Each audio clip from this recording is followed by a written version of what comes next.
1,000 missiles, locked, loaded, and aimed directly at the Islamic Republic of Iran, with thousands more standing ready to follow immediately behind them.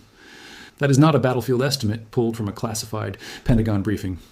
That is a direct threat posted personally by the President of the United States on his own social media platform, warning an entire nation that any attempt on his life would trigger a response designed to erase it from the map. This is the story of the night Donald Trump promised to decimate and destroy Iran. The intelligence that pushed him to say it, the decades of history sitting underneath that threat, and why a fragile ceasefire that was already hanging by a single thread finally snapped in full public view. It started with a phone call nobody in Washington wanted to receive. Israeli intelligence services reached out to their American counterparts with a warning that cut straight through months of cautious diplomatic optimism. Tehran, they said, was actively considering a new and specific plan to assassinate the sitting president of the United States. Not a vague, standing threat of the kind Iran has issued for years. A live, active plot, detailed enough that sources described it to American media as highly specific in nature, and it landed at the worst possible moment. In the same week, Iran had just finished burying its own slain supreme leader. In the same week, mourners at that very funeral had stood in the streets of Mashhad chanting for Trump's death and carrying signs demanding his execution. The moment that intelligence reached the White House, the machinery of American security response kicked into motion, visible even to the ordinary public watching from the outside. During Trump's trip to the NATO summit in Ankara, Turkey, the Secret Service made an unusual recommendation.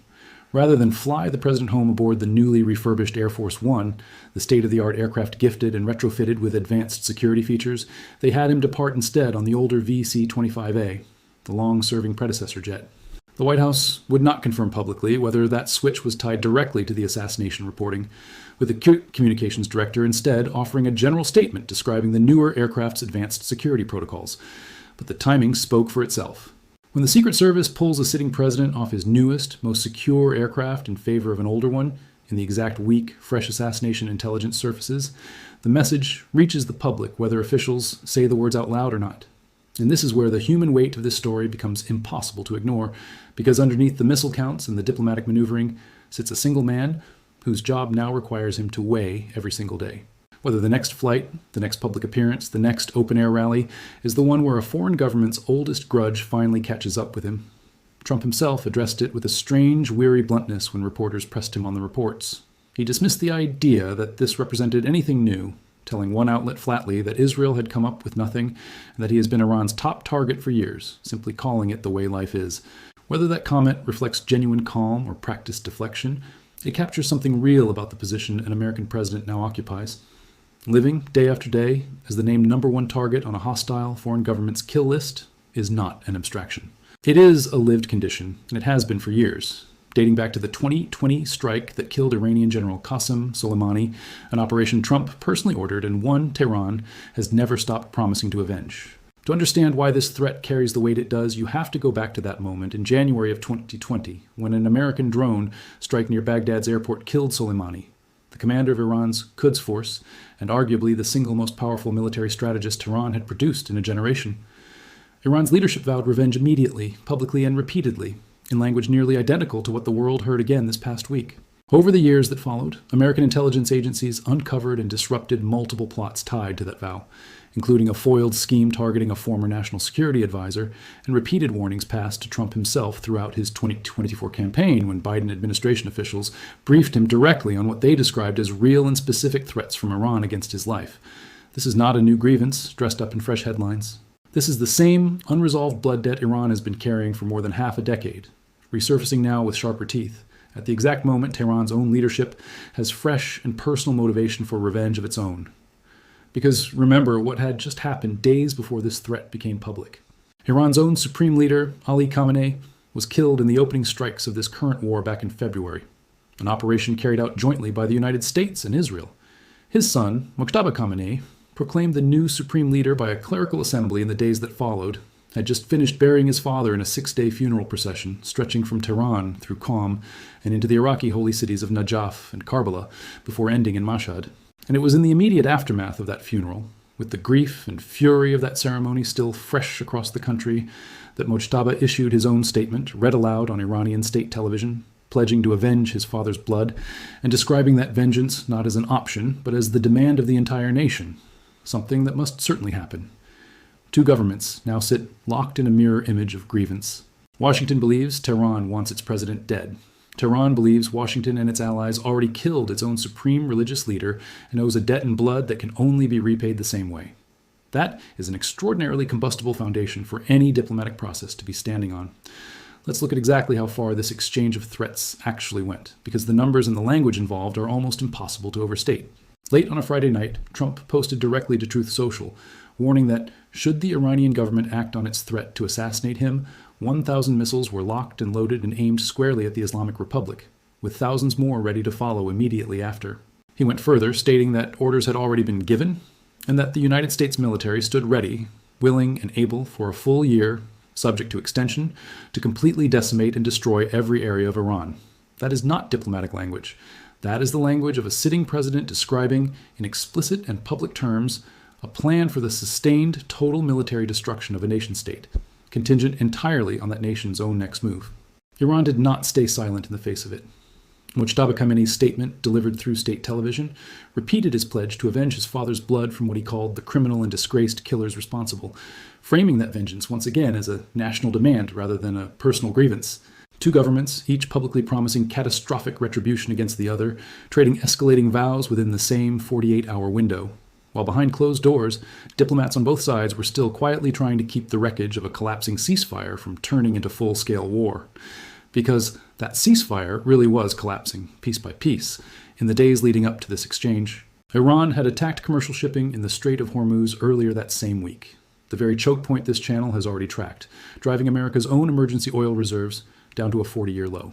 That attack prompted a fresh round of American military strikes, hitting Iranian military infrastructure tied to maritime operations across 5 separate Iranian provinces. Trump had already declared the temporary ceasefire over.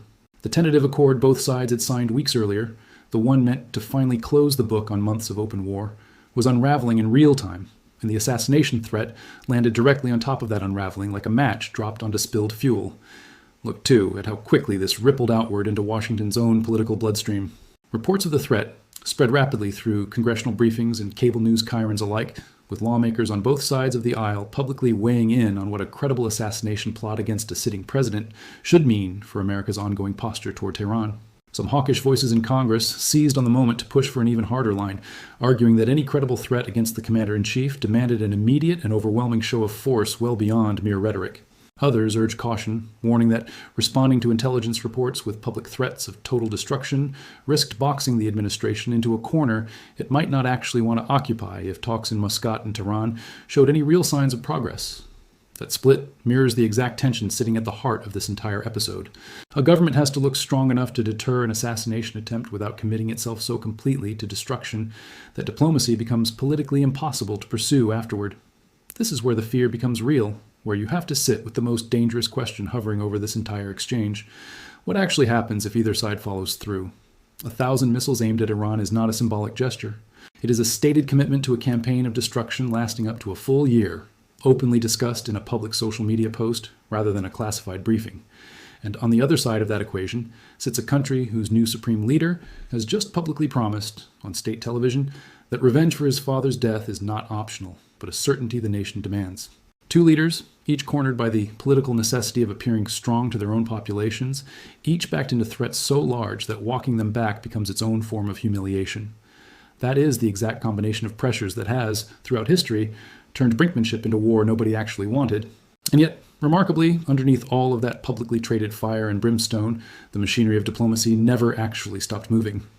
Iran's foreign minister, Abbas Araghchi, met his Omani counterpart in Muscat that same weekend, the two exchanging views on mechanisms to ensure safe passage of ships through the waters Iran had just attacked days earlier. Qatari mediators, the same country this channel has already covered as Iran's most consistent diplomatic bridge to Washington, traveled to Tehran to try to rescue the stalled talks. A meeting was reportedly in the works, bringing together Vice President Vance, Secretary of State Rubio, Envoy Witkoff, and Senior Advisor Kushner on the American side, sitting down opposite Araghchi himself. A senior American official told reporters that despite the strikes carried out that same week, Washington remained fully committed to continuing negotiations with Tehran. This is the domino effect worth watching closely because it reveals something most people watching. Only the headline threats will miss entirely. Public rhetoric between Washington and Tehran had reached its most extreme, most dangerous point yet. missile counts and promises of total destruction traded openly for the entire world to see. And at the exact same moment, in rooms far from any camera, the actual diplomatic infrastructure kept functioning. Oman hosting quiet talks on shipping safety. Qatar shuttling mediators into Tehran itself. American officials insisting negotiations remained very much alive. The loudest threats and the quietest diplomacy were happening in parallel, not in sequence, a pattern that suggests both governments understood exactly how much theater was baked into their own public statements, even as neither could afford to be the side that blinked first in front of their own people. Widen the lens further, and you can see this same tension rippling across the wider region as well. Gulf states that have spent the past several months bracing for exactly this kind of flashpoint, the same Kuwait, Bahrain, Qatar, and Jordan. This channel has already covered absorbing Iranian retaliatory strikes earlier in this conflict. Now found themselves watching a war they had no direct stake in, threatened to reignite over an assassination plot aimed not at their own leaders, but at the American president whose military bases sit inside their own borders. Every escalation between Washington and Tehran drags these host nations back into the blast radius, whether they want to be there or not, simply by virtue of hosting the forces Iran considers legitimate retaliatory targets. Israel, for its part, watched the exchange with its own particular stake in the outcome, having been the intelligence source behind the assassination warning in the first place, and having already carried out joint strikes with the United States that killed Khamenei back in February. Any renewed American military campaign against Iran inevitably draws Israel deeper into the fighting as well, a fact both governments understand even when their public statements focused narrowly on the assassination threat itself. But Iran's own position inside those negotiations reveals just how much leverage it believes it still holds and how thin that leverage may actually be. Iran's Fairs news agency quoted a source flatly stating there would be no negotiations at all unless the United States retreated from its current positions first, an ultimatum layered on top of an ultimatum, demanding concessions from Washington before Tehran would even return fully to the table. American officials, for their part, made their own conditions just as clear.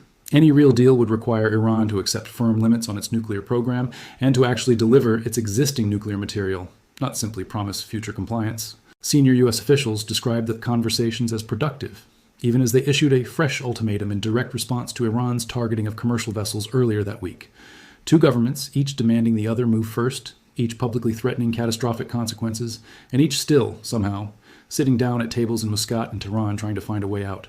Here is the wall of reality underneath all of this noise, and it does not favor Tehran's position no matter how loudly its rhetoric escalates. Iran's own reported correspondent covering the situation from Tehran described Iranian officials as remaining highly skeptical of American intentions, particularly after the latest round of strikes and Trump's own explicit statements. That skepticism is understandable, but it does not change the underlying military reality Iran is negotiating from.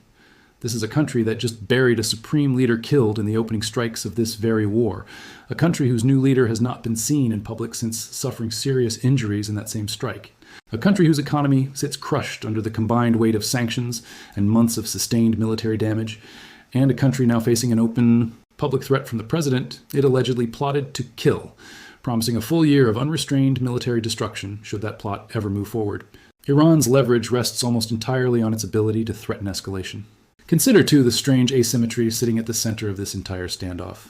Iran's threat against Trump exists largely in the realm of intelligence reporting, described as specific and active, but never publicly detailed beyond that characterization, never confirmed with hard evidence released to the public, never admitted to by Tehran itself. Trump's threat against Iran, by contrast, was posted in full, in his own words, on a platform read by millions, specifying an exact number of missiles and an exact time frame of military commitment. One side is negotiating from the shadows of unconfirmed intelligence. The other is negotiating from the blinding light of a public ultimatum broadcast to the entire world. That asymmetry itself becomes a form of pressure, because Trump's public commitment is now something the entire world is watching, to see whether he honors, while Iran's alleged plot remains, for now, a matter of intelligence assessment rather than public accountability. Consider, too, what this entire episode reveals about the fragile, almost theatrical nature of the peace this region has been building toward. A tentative accord existed. Diplomats from multiple countries were actively working to preserve it. And it took one piece of intelligence, one reported assassination plot, to blow the entire fragile structure open in a matter of days, dragging both governments back into public threats of total war before quietly funneling them right back toward the same negotiating tables they had just publicly abandoned. That instability is not a bug in this process. It is the defining feature of it. Every ceasefire built on this level of mutual distrust carries within it the seeds of its own collapse. ready to detonate the moment either side believes, rightly or wrongly, that the other has crossed a line too serious to ignore. And this pattern is unlikely to end with this single exchange of threats, because the underlying grievances driving it, Soleimani's killing, Khamenei's death, the assassination reporting against Trump himself, are not the kind of wounds that diplomacy alone tends to close. Each new incident simply layers itself on top of the last, building a stack of unresolved blood debts that both governments carry into every future negotiation, whether the cameras are rolling or the talks are happening quietly behind closed doors in Muscat. The mediators, Oman and Qatar, chief among them, understand this dynamic better than anyone, which is precisely why they keep showing up, meeting after meeting, ultimatum after ultimatum, trying to hold together a peace that both sides say they want, but that neither side seems fully willing to stop threatening to destroy. Go back to that image of Air Force One, quietly swapped from the newest, most advanced aircraft in the American fleet back to its older predecessor, a decision made without public explanation in the exact week assassination intelligence reached the White House. That single, understated security choice tells you more about the real state of this conflict than any missile count or Truth Social post ever could.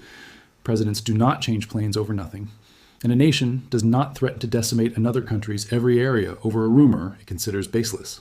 Somewhere between Trump's public dismissal of the threat as nothing new and the Secret Service's quiet decision to take no chances with his safety anyway, sits the honest truth of where this conflict actually stands. Not resolved, not contained. Simply paused again between one government that has proven it can strike whenever it chooses, and another that has just promised on state television. Through the voice of a leader the world has still never seen, that revenge is no longer a possibility, but a certainty. Thank you for watching. Please like this video and leave a comment so this analysis reaches more people who need to understand what just happened. We will continue tracking this crisis as it develops.